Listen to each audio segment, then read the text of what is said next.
Assalamualaikum warahmatullahi wabarakatuh. Terima kasih, Anda telah kembali di channel YouTube kami. Saluran informasi yang mengkisahkan kisah-kisah Islami, serta kisah para ulama dan kekasih Allah. Kali ini, kami akan membahas tentang para wali Majidub Tanah Jawa. Siapakah yang dimaksud dengan wali Majidub itu? Siapa sajakah wali Majidub yang ada di Pulau Jawa? Dan apa saja kelebihan yang mereka miliki? Untuk mengetahui jawabannya, simak video kami kali ini hingga akhir.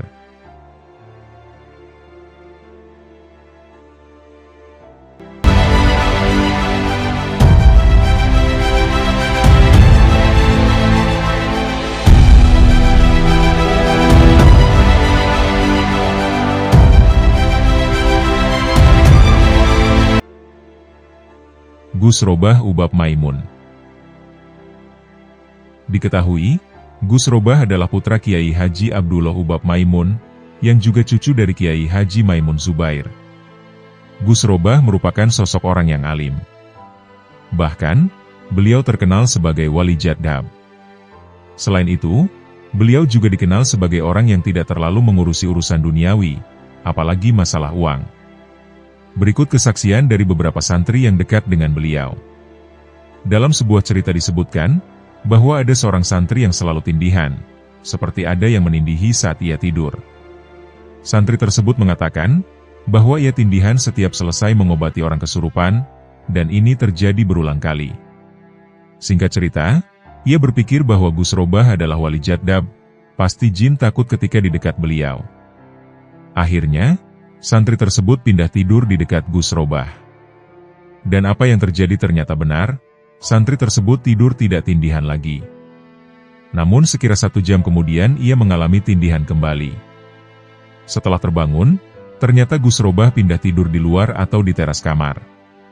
Akhirnya, santri ini mengikuti kembali ke tempat di mana Gus Robah tidur, dan anehnya ia tidak tindihan lagi.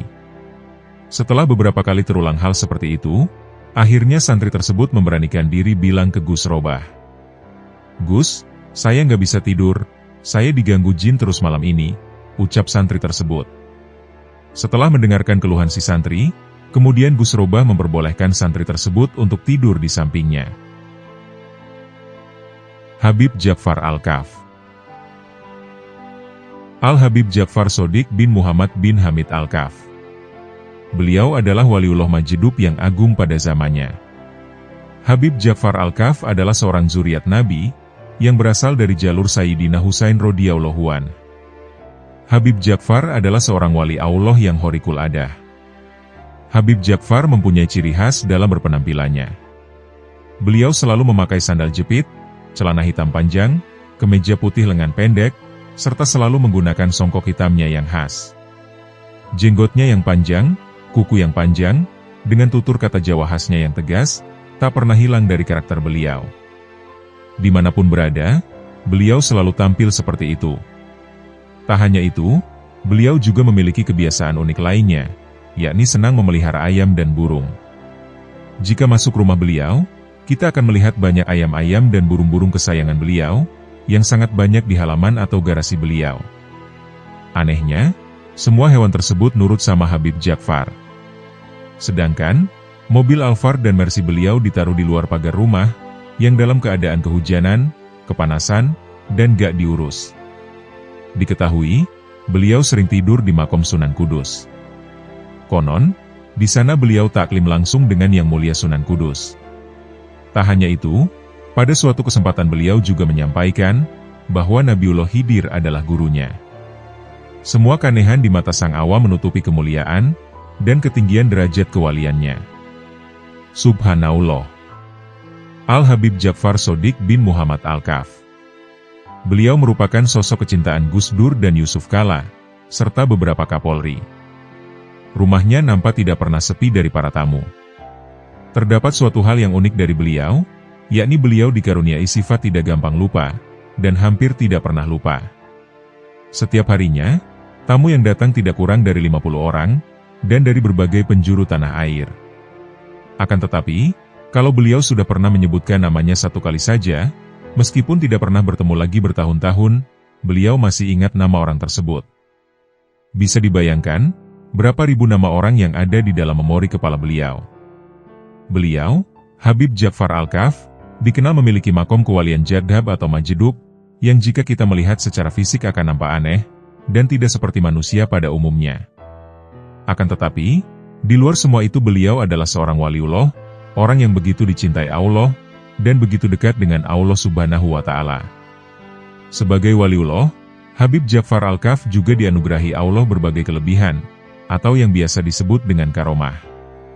Terdapat banyak sekali riwayat dari para saksi yang mengalami karomah beliau secara langsung. Kiai Haji Hamim Jazuli. Gus Mik adalah salah satu ulama yang masyhur dari Kediri. Beliau merupakan putra dari Kiai Haji Jazuli Usman, sang pendiri pesantren Pelosok Kediri. Gus Mik bernama lengkap Kiai Hamim Jazuli. Beliau juga dikenal sebagai wali jadhab yang masyhur di Jawa Timur hingga Jawa Tengah, karena tingkah lakunya yang nyeleneh dan unik jika dibandingkan dengan para kiai pada umumnya. Yang paling terkenal dari sosok beliau adalah, ketika Gus Mik sering berdakwah di klub-klub malam. Tanda-tanda kewaliannya Gus Mik sendiri sudah terlihat semenjak kecil. Di mana pada suatu saat beliau memancing di Sungai Brantas, dirinya terpental ke dalam sungai dan tenggelam. Sontak, hal itu membuat keluarga pesantren Pelosok gempar dan khawatir, karena Gus Mik tidak muncul-muncul. Anehnya, sore harinya Gus Mik sudah kembali, seakan dirinya tidak terjadi apa-apa. Ternyata, selama berjam-jam di dalam Sungai Brantas, Gus Mik telah dididik oleh Nabi Khidir alaihi salam. Habib Abu Bakar As-Segaf. Habib Abu Bakar As-Segaf atau lebih dikenal dengan Habib Bakar adalah salah satu wali majdub dari Gresik, Jawa Timur. Ia merupakan cucu dari Habib Abu Bakar bin Muhammad As-Segaf yang disebut-sebut sebagai wali kutub, atau pemimpin para wali pada zamannya. Wali majdub satu ini terkenal dengan bau air kencingnya yang wangi. Bahkan, ia dikisahkan pernah mengurung diri selama kurang lebih 15 tahun tanpa makan dan minum. Habib Abu Bakar dikenal memiliki karomah mampu menyembuhkan penyakit. Tak hanya itu, terdapat beberapa kisah yang menceritakan karomah Habib Abu Bakar As-Segaf. Kisah-kisah beliau yang paling terkenal adalah, ketika beliau menolong orang-orang yang sedang membutuhkan uang.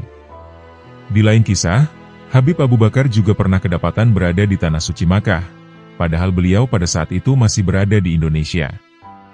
Sama seperti wali majdub lainnya, sosok Habib Bakar juga sulit dijumpai. Beliau dapat berpindah tempat dengan singkat, sesuai keinginannya.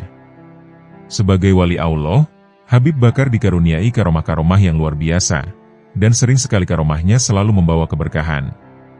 Tidak bisa dipungkiri, banyak sekali peristiwa aneh yang melekat pada diri beliau. Berikut ini beberapa kisah yang didapat dari kesaksian beberapa jamaah.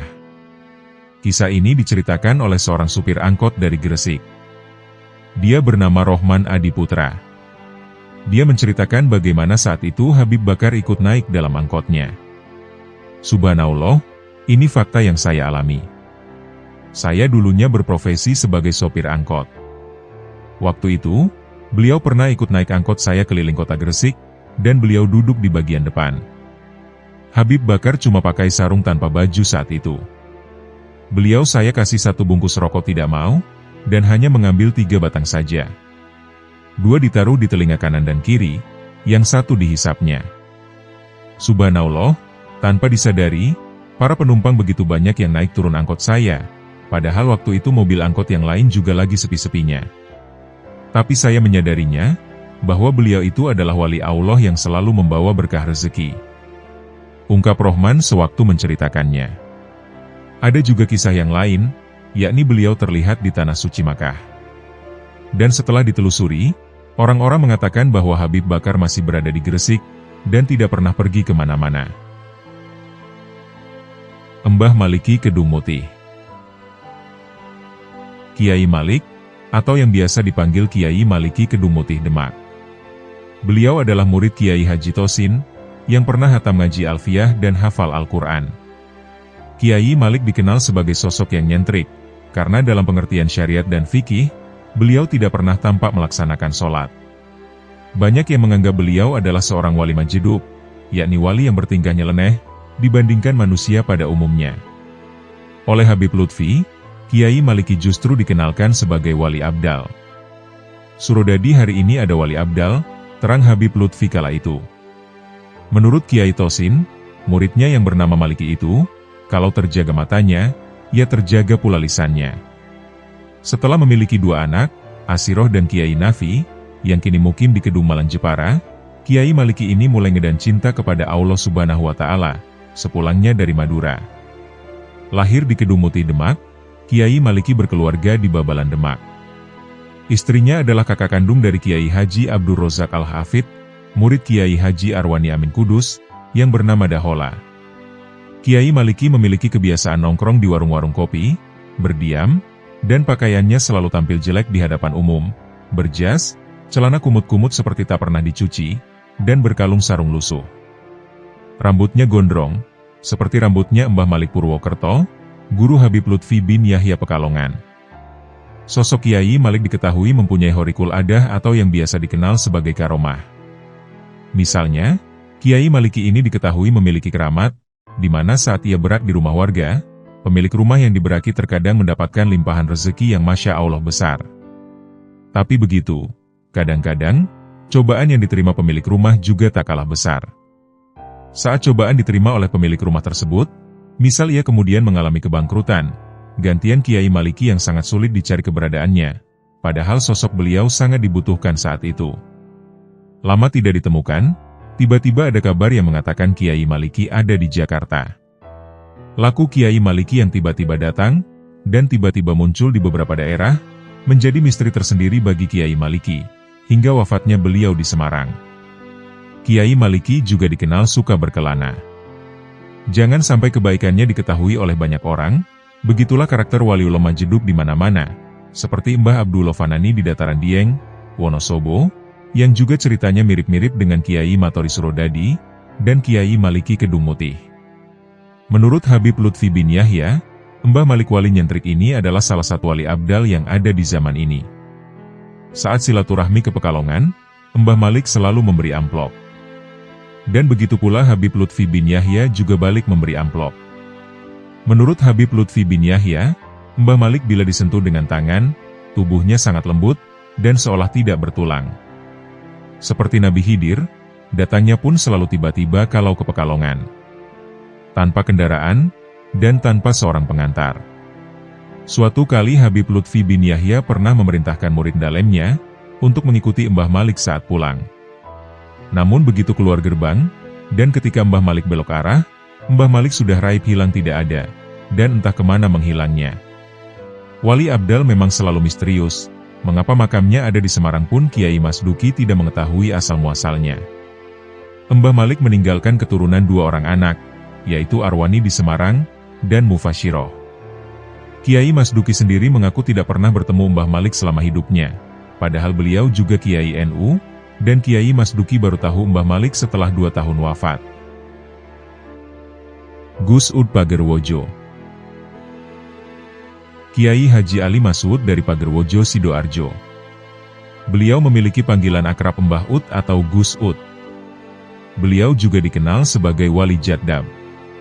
Artinya, beliau kerap berperilaku berbeda dengan lazimnya orang lain. Kehidupan Gus Ud memang dipenuhi dengan keanehan.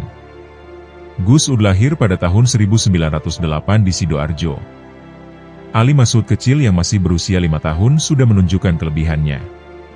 Dia juga tidak pernah sekolah, tidak bisa membaca, dan tidak bisa menulis. Namun anehnya, beliau bisa membaca Al-Quran dan kitab-kitab lainnya. Wajar, bila beliau menjadi rujukan kiai di Jawa Timur, untuk memecahkan masalah keislaman. Gus Ud dikenal mempunyai ilmu laduni. Sehingga, secara keilmuan, beliau mempunyai kelebihan dibanding orang lain kebanyakan. Bila dilihat dari garis nasabnya, Gus Ud masih ada hubungan dengan Sayyid Badruddin bin Ali Akbar, bin Sayyid Sulaiman Mojo Agung. Menurut Kiai Haji Jamaluddin dari Jombang, Gus Ud sering singgah di Masjid Mojo Agung Jombang.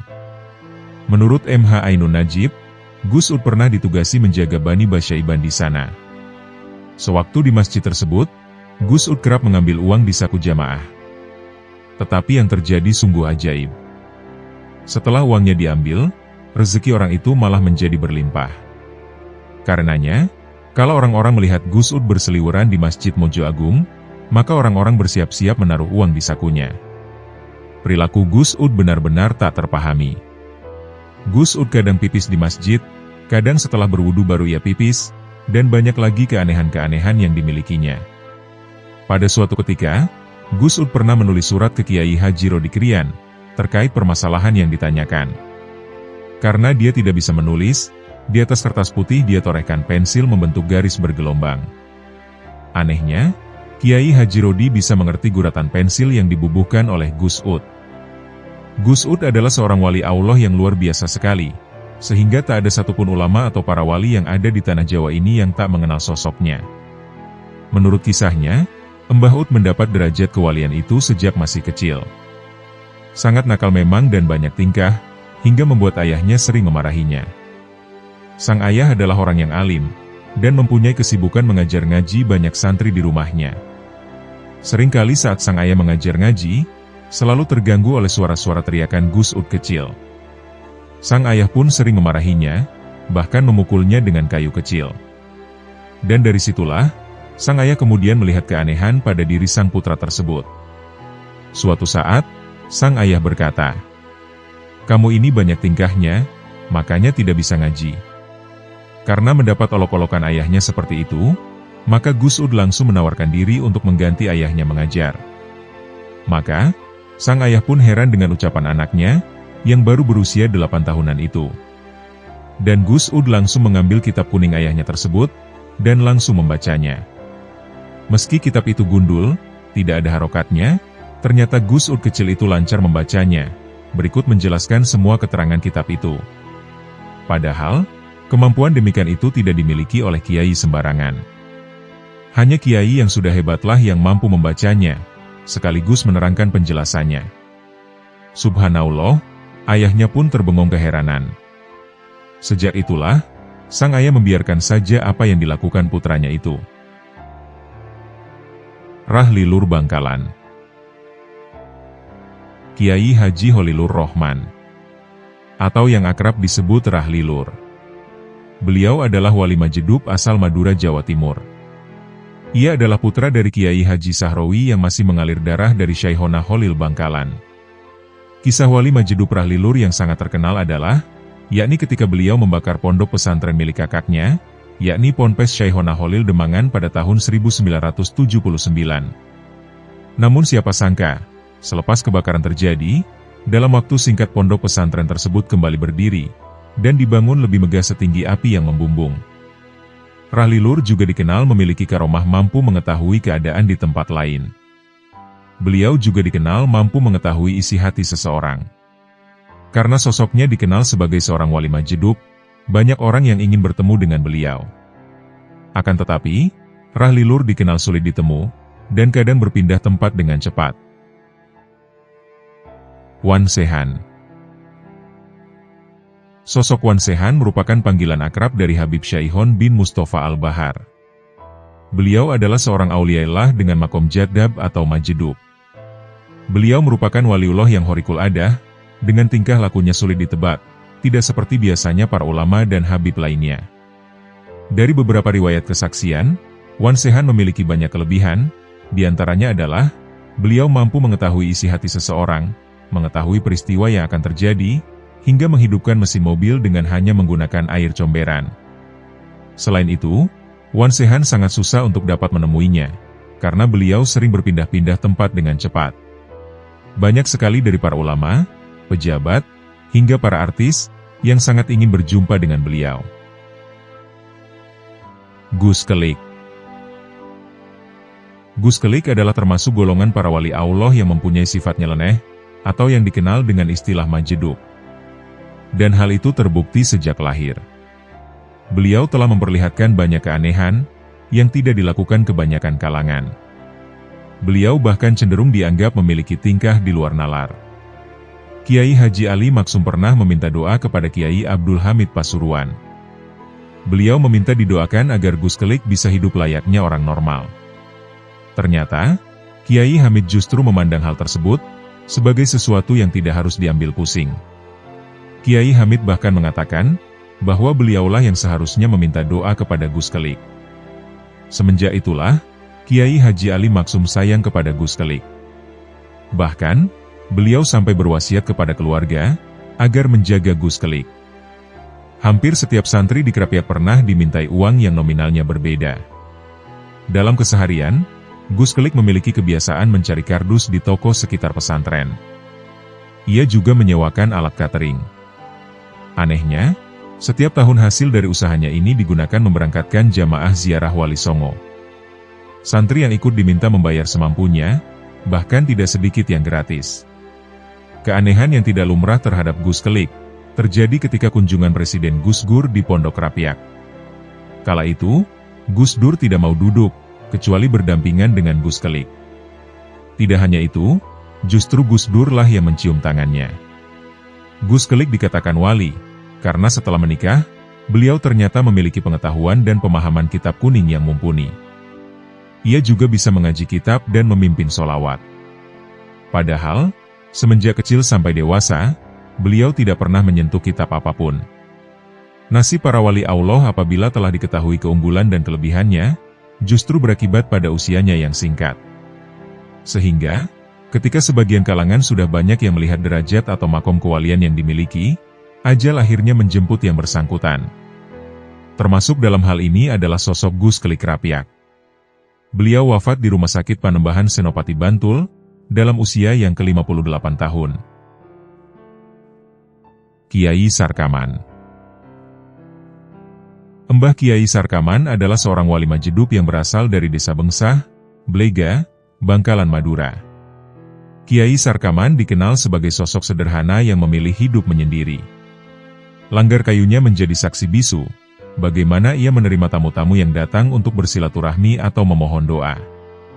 Namun ada keunikan luar biasa yang melekat pada cara ia menyikapi pemberian dari para tamunya.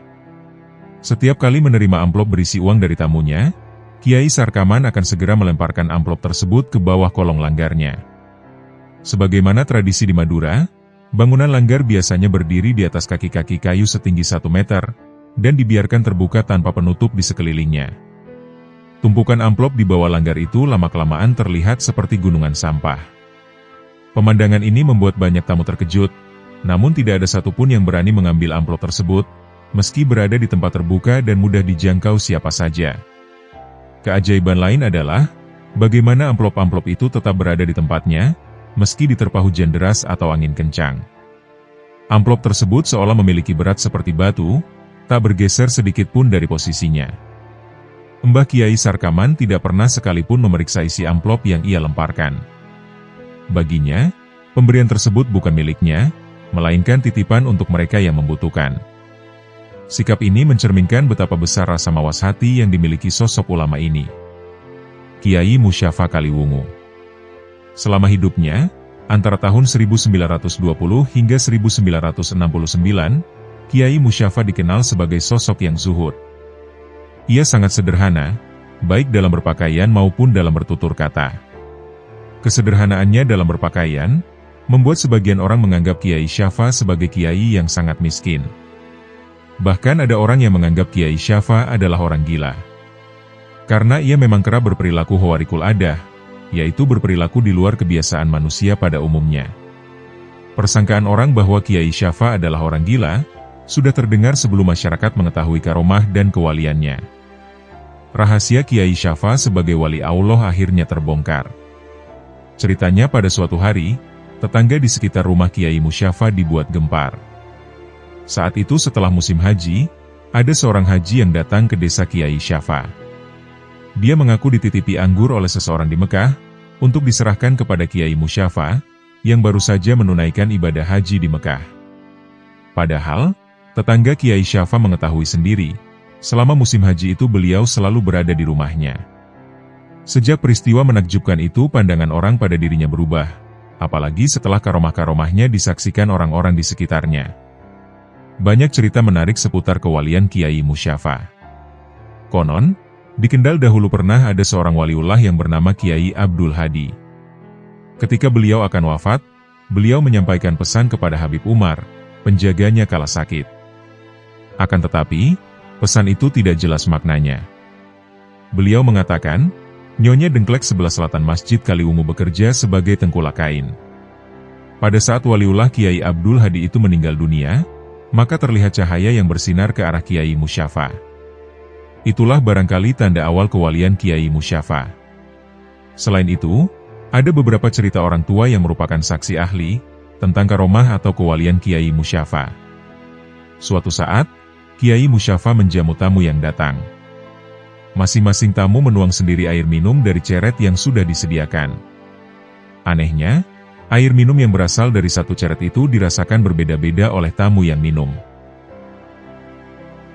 Mbah Fanani. Eyang Fanani atau bagi masyarakat sekitar Wonosobo dikenal dengan Mbah Fanani.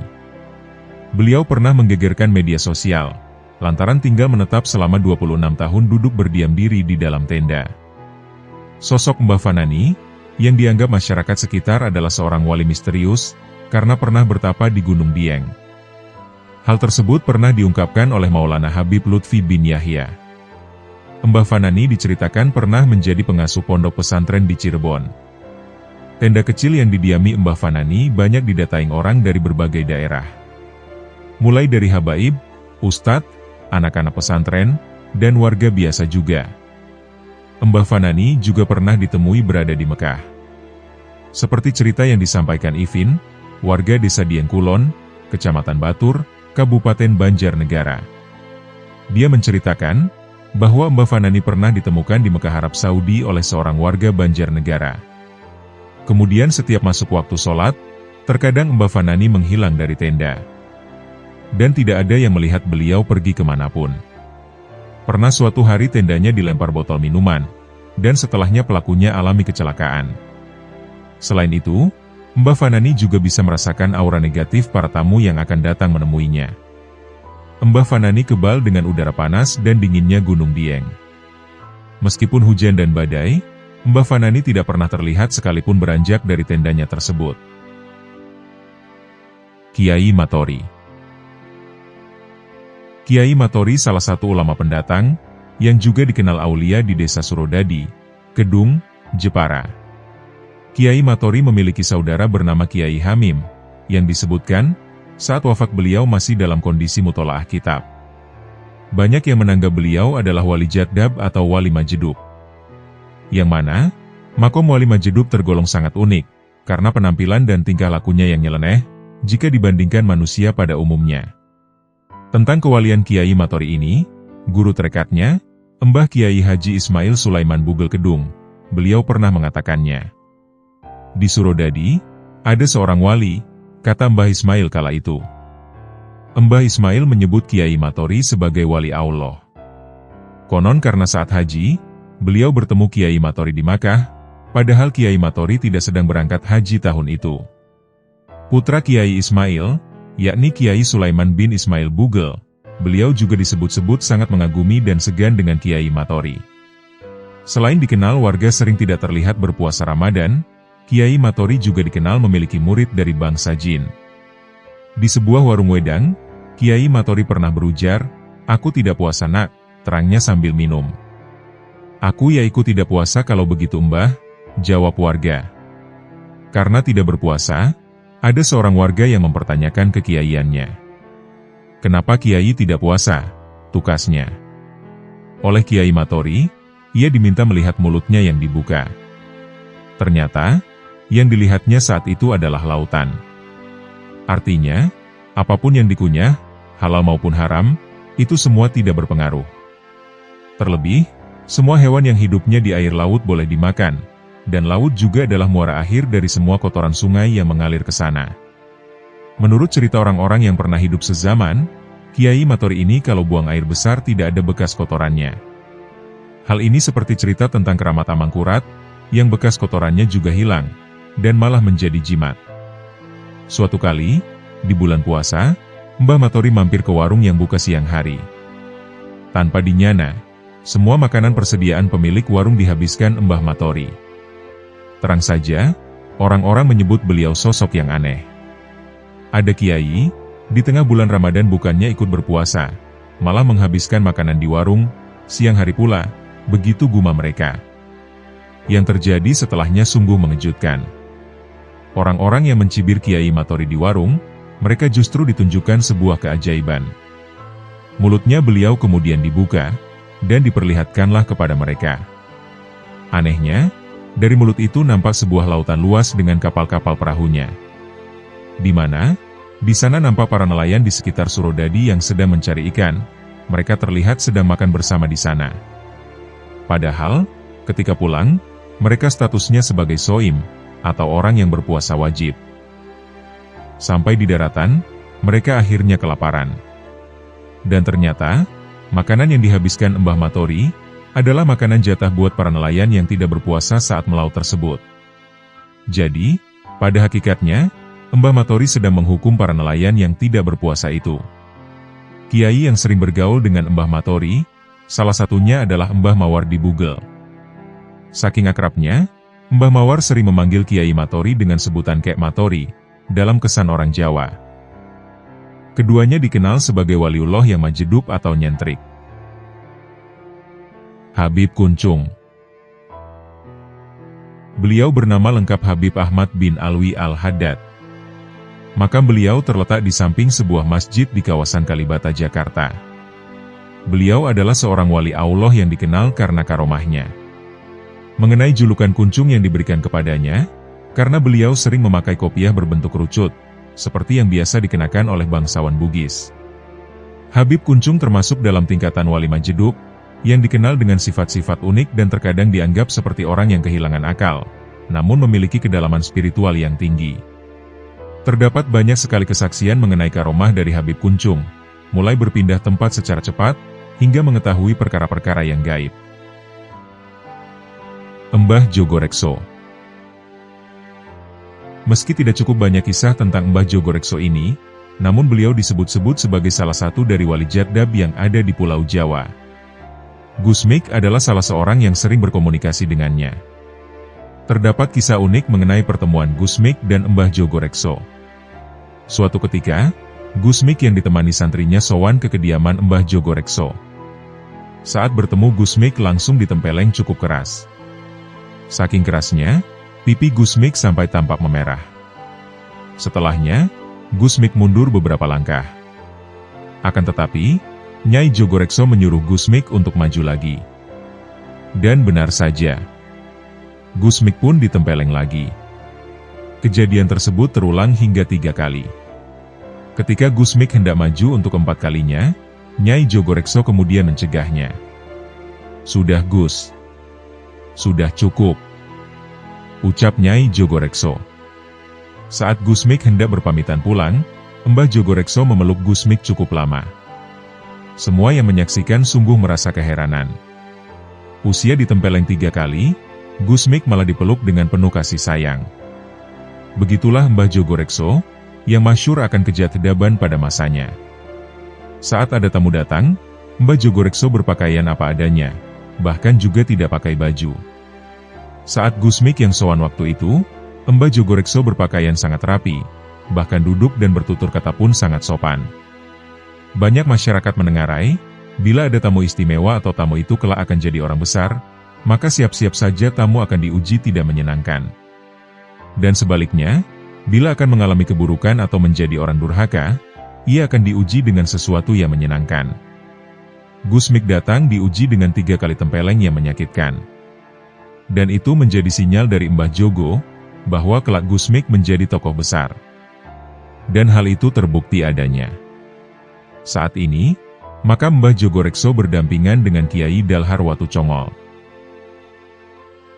Wali Samud. Banyak kisah menarik tentang wali Allah yang bertebaran di muka bumi. Beberapa di antara mereka ternyata ada di Indonesia, dan hanya dikenali hanya oleh orang-orang tertentu saja. Kisah wali asal Kendal, Jawa Tengah ini, sekiranya dapat menjadi pelajaran bagi kita yang masih hidup di dunia. Samud adalah orang yang disangka gila oleh banyak orang. Beliau dulu sering terlihat dari Pasar Kaliwungu Kendal, Pasar Mangkang Semarang, Pasar Jerakah Semarang, Pasar Karangayu Semarang, Pasar Bulu Semarang. Namun, beliau sering tidur di Pasar Jerakah Semarang. Beliau kadang berjalan kaki, namun terkadang numpang angkot, dan para sopir angkot akan dengan senang jika beliau mau naik angkotnya. Pernah pada suatu ketika, ada tamu dari Kendal yang sowan kepada Kiai Hamid Pasuruan. Selepas pamit, ternyata Kiai Hamid menitipkan salam kepada Wali Samud, orang yang dianggap gila oleh kebanyakan orang saat itu. Dengan agak ragu dan ketakutan, sang tamu tersebut pun menyampaikan amanah dari Kiai Hamid, yang juga dikenal sebagai waliullah besar. Pada saat mendengar ucapan salam dari Kiai Hamid, Wali Samud pun marah, karena Kiai Hamid telah membongkar kedoknya. Akhirnya, Wali Samud pun wafat seketika itu juga. Subhanallah, begitulah para wali-walinya Allah. Saking inginnya berasyik-asyikan hanya dengan Allah, sampai berusaha bersembunyi dari keduniawian. Dia tak ingin ibadahnya diganggu oleh orang-orang ahli dunia. Bersembunyinya para wali Allah memakai caranya masing-masing. Oleh karena itu, janganlah kita suuzon terhadap orang-orang di sekitar kita. Jangan-jangan, dia adalah seorang walinya Allah. Cerita Kiai Hamid tentang Wali Samud, hanyalah sedikit dari kisah perjalanan beliau. Semoga kita senantiasa mendapat keberkahan, sebab rasa cinta kita kepada wali-walinya Allah. Syekh Jangkung. Saridin atau Syekh Jangkung. Beliau adalah putra dari Sunan Muria, salah satu waliullah yang jadab atau majedub, yang dikenal memiliki berbagai keistimewaan. Beliau merupakan salah satu murid dari Sunan Kudus di daerah Pati, Jawa Tengah. Saridin pernah diusir oleh Sunan Kudus, karena ia dianggap terlalu sering memamerkan kelebihannya. Namun ia justru bersembunyi di dalam pembuangan kotoran, atau safety tank, di pondok pesantren tempat Sunan Kudus mengajar. Selain berguru kepada Sunan Kudus, ia juga banyak belajar dari salah satu wali songo lainnya, yakni Sunan Kalijogo. Banyak keistimewaan yang dimiliki oleh Saridin. Mulai dari mengisi bak mandi dengan keranjang bocor, hingga menanam biji yang sudah dimasak, tapi anehnya masih bisa tumbuh. Bahkan ia pernah bersitegang dengan gurunya sendiri, yakni Sunan Kudus, tentang keyakinannya di mana ada air, di situ ada ikan. Ketika Sunan Kudus meminta Saridin membuktikan ucapannya tersebut, ia membelah satu buah kelapa. Dan anehnya, ternyata di dalamnya terdapat sejumlah ikan yang masih hidup. Habib Abdul bin Syekh Abu Bakar. Ini adalah kisah tentang Habib Abdullah bil Faqih Malang, dan seorang wali majedub, Habib Abdullah bin Syekh Abu Bakar. Kisah ini diceritakan Habib Abdurrahman bil Baqih, anak Habib Abdullah bin Abdul Qadir bil Faqih. Pada zaman dahulu, di zaman Habib Abdullah bil Faqih Malang masih hidup, terdapat seorang wali majedub yang berasal dari Gondang Legi Malang. Sosok wali jadab ini bernama Habib Abdullah bin Syekh Abu Bakar. Pada waktu itu, kebanyakan orang-orang menganggapnya sebagai orang gila. Suatu ketika selepas sholat Jumat, Habib Abdullah bin Abdul Qadir bil Faqih keluar dari masjid, dan bertemu dengan sang wali majedub ini. Habib Abdullah bil Faqih segera menghampirinya, dan langsung memeluknya. Seketika orang-orang terheran, karena melihat Habib Abdullah bil Faqih memeluk orang yang mereka anggap gila. "Ta'arifni, Anda tahu saya?" tanya Habib Abdullah bil Faqih. "Naam, anta walad ami Abdul Qadir." "Iya, kamu anaknya Abdul Qadir," jawab sang wali majedub. Sebelum berpisah, Habib Abdullah bil Faqih sempat meminta barokah doa kepada Habib Abdullah majedub. Beliau meminta didoakan, agar segera diberikan anak laki-laki. "Tahun ini akan lahir yang bernama Abdul Qadir," jawab Habib Abdullah majedub. Subhanallah, Allah pun mengijabah doa beliau, dan di tahun itu juga lahirlah anak laki-laki pertama Habib Abdullah bil Faqih, yang kemudian diberi nama Abdul Qadir. Habib Ahmad Tempel. Bagi masyarakat di Tempel, Sleman, Habib Ahmad bin Ali Bafaqih begitu dikenal.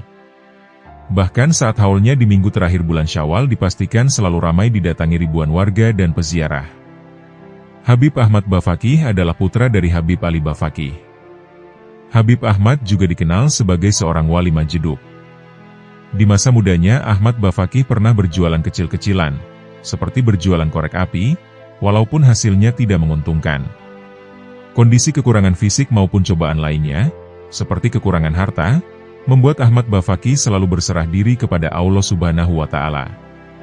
Konon, dengan kesabaran, dan kesucian hati, beliau dianugerahi ilmu laduni. Menurut cerita ilmu tersebut, didapatnya saat sedang berdiam diri di salah satu masjid di Yogyakarta. Banyak pejabat hingga artis turut mengambil keberkahan beliau. Salah satunya adalah Wakil Presiden RI Haji Adam Malik, yang kemudian membuatkan kubah makam untuk Habib Ahmad Tempel dan ayahandanya. Banyak cerita yang menyebut karomah beliau.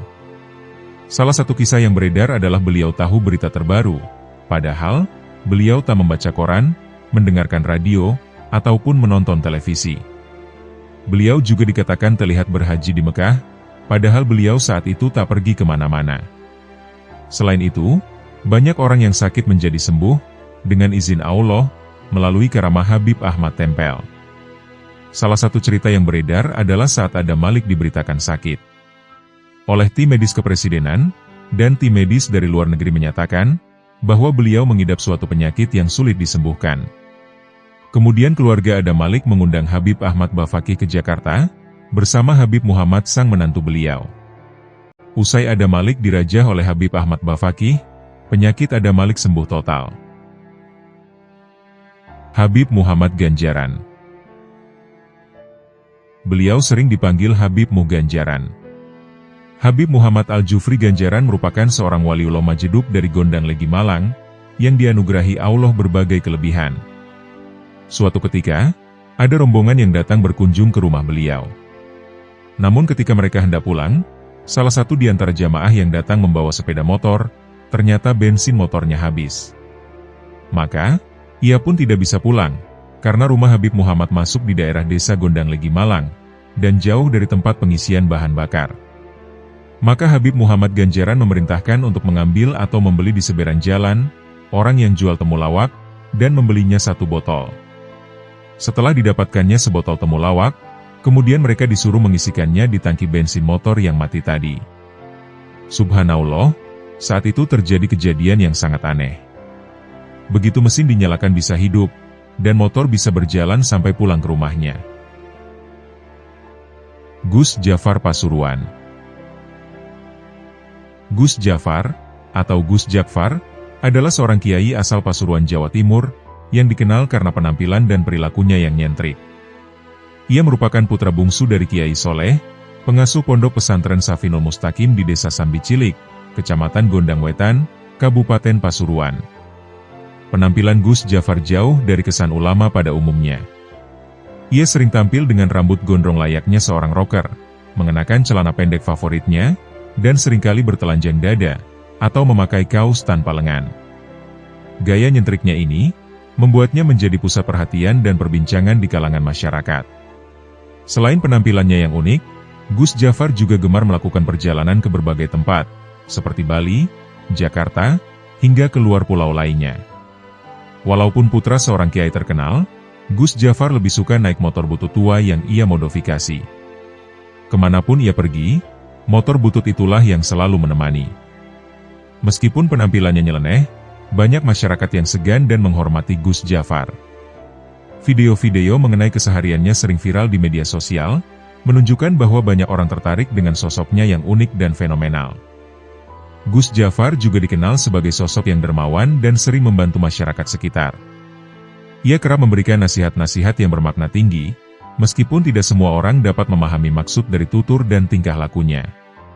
Secara keseluruhan, Gus Jafar adalah sosok kiai yang unik dengan penampilan dan perilaku yang nyentrik, namun tetap dihormati dan disegani oleh masyarakat sekitar, karena kedermawanan dan kebijaksanaannya. Gus Yakub Tebu Ireng. Nama Kiai Haji Yakub Hashim atau dikenal dengan sebutan Gus Yakub. Di jajaran putra-putri Kiai Haji Hashim Asy'ari, beliau memang kurang terkenal dibanding yang lain. Beliau dilahirkan pada tahun kewafatan Hadratus Syekh, yakni tahun 1366 Hijriah, atau 1947 Masehi. Jadi, beliau menjumpai ayahandanya di waktu bayi, itu pun hanya beberapa bulan saja. Selanjutnya Gus Yakub kecil ini diasuh oleh ibunya dan saudara tertua beliau. Masa belajar beliau hanya dihabiskan di Tebu Ireng. Belajar otodidak adalah salah satu cara belajarnya. Dengan banyak membaca dan belajar sendiri. Gus Zaki pernah menuliskan, bahwa pada suatu hari ada seorang santri mendengar Gus Yakub membaca kitab di dalam kamar. Ketika dilihat melalui lubang jendela, betapa terkejutnya santri tersebut. Ia melihat bahwa Gus Yakub sedang sorogan langsung kepada Kiai Hasyim Asy'ari, sang ayahandanya yang telah lama wafat.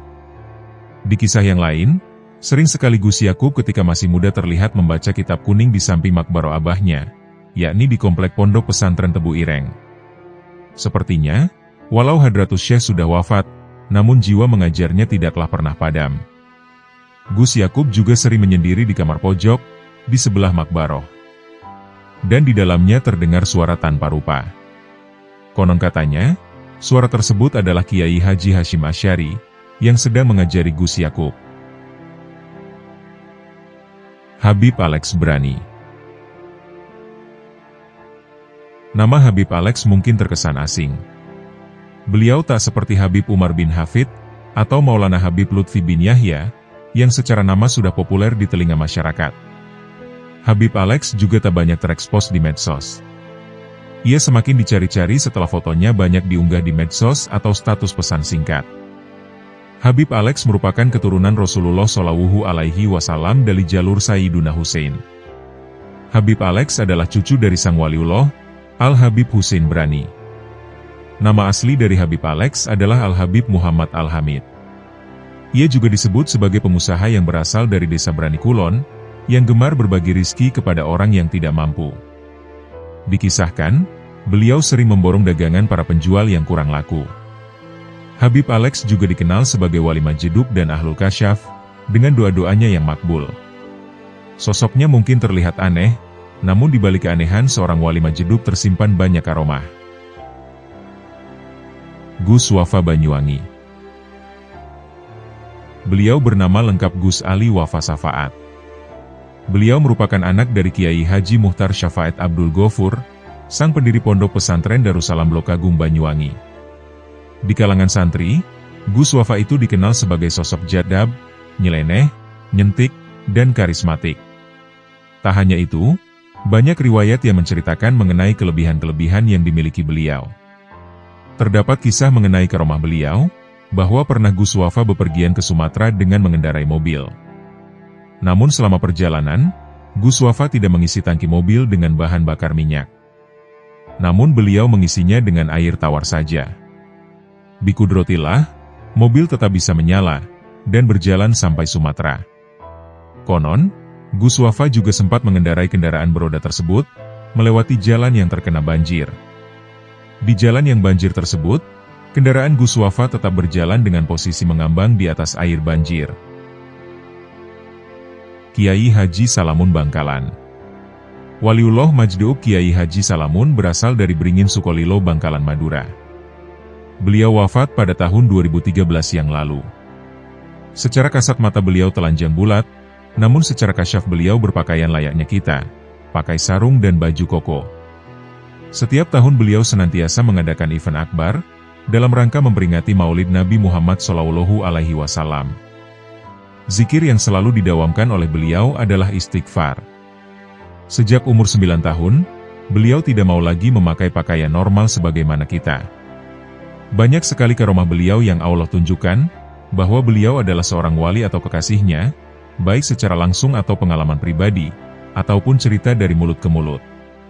Pernah ada saksi yang mengatakan beliau sedang berada di Pulau Gadung, dan diminta untuk membayar ongkos perjalanan Jakarta-Madura. Dengan hanya mengusapkan perutnya, tiba-tiba muncul uang dari tangannya itu. Meyakini adanya manusia pilihan yang menjadi kekasih Allah, adalah salah satu ajaran dalam agama Islam. Kekasih Allah atau yang biasa dikenal dengan waliullah, adalah orang-orang terpilih yang memiliki kedekatan secara khusus dengan Allah Subhanahu wa Ta'ala. Mengenai waliullah ini, Al-Quran juga menjelaskan. Ingatlah, sesungguhnya wali-wali Allah itu tidak ada kekhawatiran terhadap mereka, dan tidak pula mereka bersedih hati. Quran Surat Yunus, ayat 62. Waliullah secara umum terdiri dari berbagai macam kategori. Mulai dari wali abdal, wali autat, wali nukoba, wali nujaba, sampai wali kutub al-aktob. Para waliullah ini mengemban berbagai macam tugas masing-masing, serta diberi keistimewaan oleh Allah dengan memiliki karomah yang berbeda-beda. Jalan yang ditempuh mereka, tak lain adalah untuk menggapai makrifatullah. Dalam ilmu tasawuf, terdapat dua jalan untuk menggapai makrifat ini. Yang pertama adalah suluk. Jalan ini adalah pilihan jalan yang ditempuh secara normal. Seseorang yang mengamalkan laku tasawuf secara tidak langsung juga disebut sebagai salik. Yang kedua adalah jaddab. Jalan ini adalah jalan khusus, yang tidak sembarang orang bisa mengamalkan, dan hanya orang-orang khusus yang memang terpilihlah, yang dapat menempuh jalan ini. Dua jalan menuju makrifatullah tadi, secara sederhana diilustrasikan Syekh Ali bin Abdurrahman Al-Imroni, dalam kitab Nasikah Al-Murid fi Thoriq Ahliya Suluk wa Tajrid berikut ini.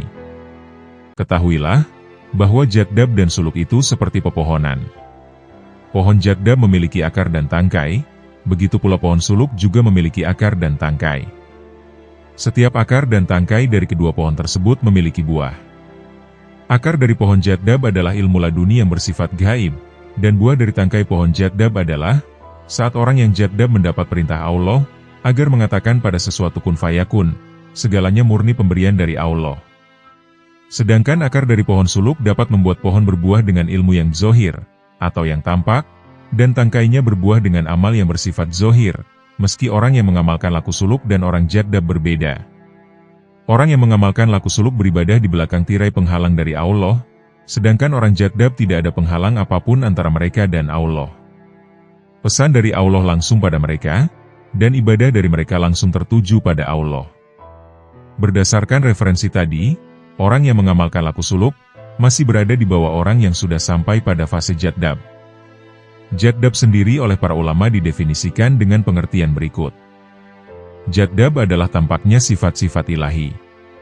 Ketika dalam kondisi jaddab, akan betul-betul tampak secara nyata sifat-sifat Allah, dan seseorang mampu merasakannya.